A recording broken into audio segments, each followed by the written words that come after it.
Jama'a waɗannan hotunan da kuke gani su ne 'yan ƙungiyar Hamas, wato mayaƙa na Hamas wanda suke yaƙi a Gaza.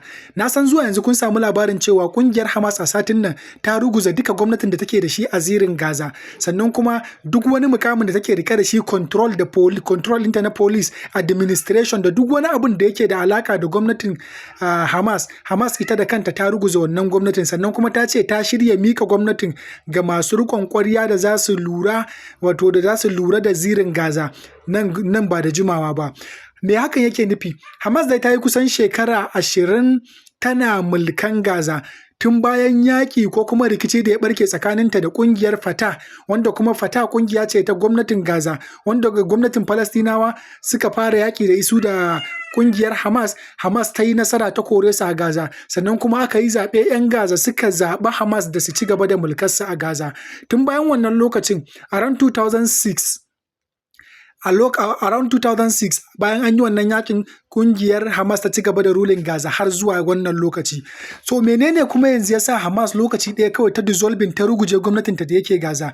Abin da yasa na farko shine yakin da aka yi, na biyu kuma shine yarjejeniyar tsagaita wuta.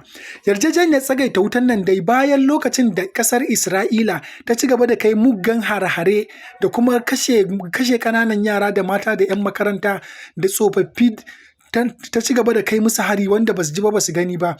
Kasar Isra'ila ta ci gaba da rushe makarantu, asibitoci da abubuwan da ya shafi more rayuwa na Gaza. A lokacin ne fa kasar Amerika da sauran kasashe suka tirsasa Isra'ila na a shiga yarjejeniyar tsagaita wuta da su da kungiyar Hamas.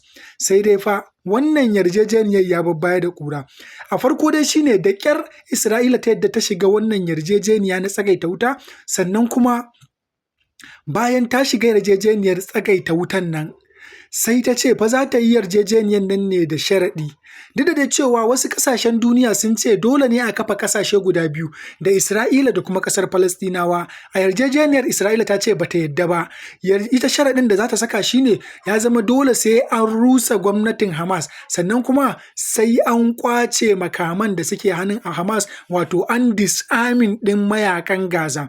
Da Hamas wato mayaka ne a Gaza da suke bin sunna, da kuma sauran mayakan Gaza kamar su akwai sauran mayaka a Gaza wanda su kuma 'yan Shi'a ne, wanda su kuma sun taya Hamas yaƙi a wannan lokacin yaƙin. Isra'ila ta ce dole sai an kwace makaman da yake hannunsu, kuma a ruguza gwamnatin da take Gaza wanda Hamas suke mulkan shi, wanda kuma shugabansu na siyasa yake zama a Qatar. Duk da cewa an kashe shi, an naɗa wani, an ƙara kashe shi, sai an ƙara naɗa wani, an kashe shi kusan mutum 3, sai kuma yanzu wanda aka naɗa shi ma ɗin yana zaune a Gaza, ƙungiyar Hamas ɗin kenan. Bayan wannan lokacin kuma shine sai aka fara yarjejeniyar tsagaita wuta tun shekara 2 haka da suka wuce, a shekara 1 da wani abu da suka wuce aka fara yarjejeniyar tsagaita wuta tsakanin Hamas da Isra'ila. Ma'ana shine yaƙi ya ƙare, amma fa akwai abubuwan da dole sai Hamas ta yi kafin yaƙin nan ya ƙare gaba ɗaya. Sannan kuma Isra'ila ta ce za ta dinga janyewa ne da kaɗan-kaɗan har zuwa lokacin da za a kwace makaman da suke hannun Gaza gabaki ɗaya. Bayan wannan lokaci, ƙasar Isra'ila ta janye zuwa wani wajen da take ce mai security zone. Bayan ta janye, daga baya ta ci gaba kuma da kai hare-hare kan mayakan Hamas, duk da cewa akwai yarjejeniyar tsagaita wuta. Sannan Hamas a gefensu suka ce sun yarda da za su ruguza gwamnatinsu, amma ba su yarda da cewa za su miƙa makaman da suke da shi ba. Dole za a samu wani gwamnatin da za ta lura da Gaza, amma fa za su ci gaba da riƙe makamansu saboda ko ta kwana. Abu na gaba kuma shine ƙasar Amerika ita ce take jagorantar wannan ci gaba da yarjejeniyar tsagaita wuta, sannan kuma ita ce za su jagoranci gina sabuwar Gaza, yayin da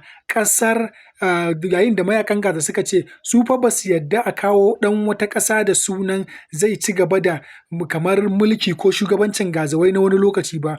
Idan har ana so wannan yarjejeniyar ta tabbata, dole sai dai a saka ɗan Gaza ko kuma ɗan Palestine wanda yake da alaƙa da wajen, shine zai mulki wajen, wanda kuma yanzu haka akwai wani group da aka haɗa, wanda kuma coalition ne, wanda a cikinsu da yawa akwai manya-manyan Gaza, manya-manyan Falastinawa, wanda su ne za su dinga lura da mulkin Gaza, da kuma wasu mutane daga ƙasashen ƙetare.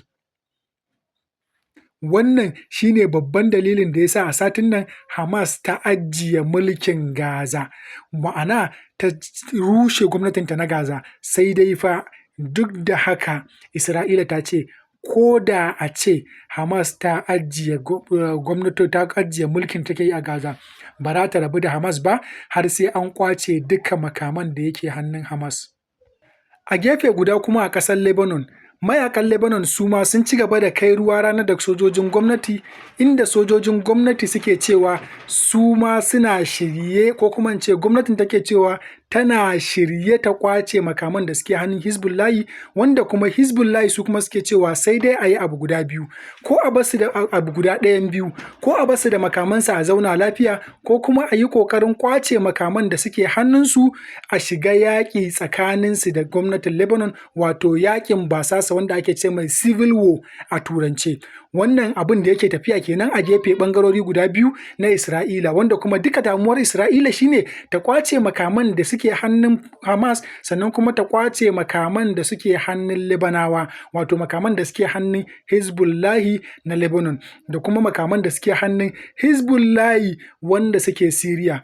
Jama'a ku tuna, Syria daban ce da Lebanon, amma a duka kasashen biyun nan akwai mayakan Hizbullah. Sannan kuma ƙasa ta uku wacce akwai mayakan Hizbullah ita ce ƙasar Iraki. Sai dai ƙasar Iraki ba ta da boda da ƙasar Palestine, wanda zai dinga zamantowa yana kawo tashin tashina, da ba ta da boda da ƙasar Isra'ila, da Isra'ila ta ce dole sai an kwace makaman Hizbullah na ƙasar Isra'ila ko ƙasar Iraki.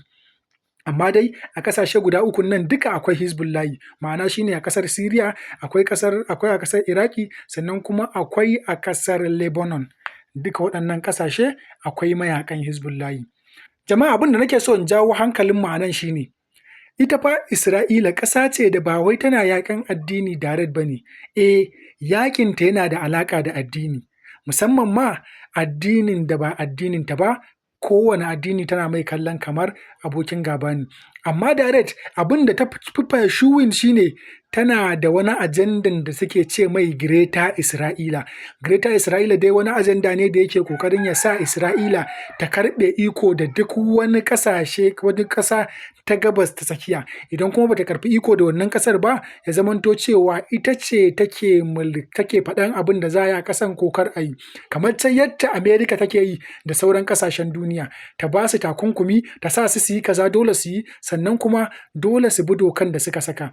Jama'a, wannan shine ainihin ajandan Isra'ila, wanda duk wanda yake so ya ga ƙarin bayani akan wannan, ya je ya yi sacin abin da ya shafi Greater Israel. Greater Israel, za ku ga me hakan yake nufi. Wannan shine a takaice. Hizbullah, mayakan Hamas dai daga ƙarshe sun ce ba za su ajiye makamai ba, amma dai sun rushe gwamnati. Abin da yake tafiya kenan. Jama'a, ku yi kalma ɗaya ga mayakan Hamas ko ƙasar Isra'ila. Shin waye kuke goyon baya, sannan kuma kuna goyon bayan a kwace makaman hannun Hamas, koko su ci gaba da rike makamansu amma a samu sabuwar gwamnati a Gaza, koko ma su din ne su ci gaba da zama gwamnatin Gaza? Me ra'ayinku?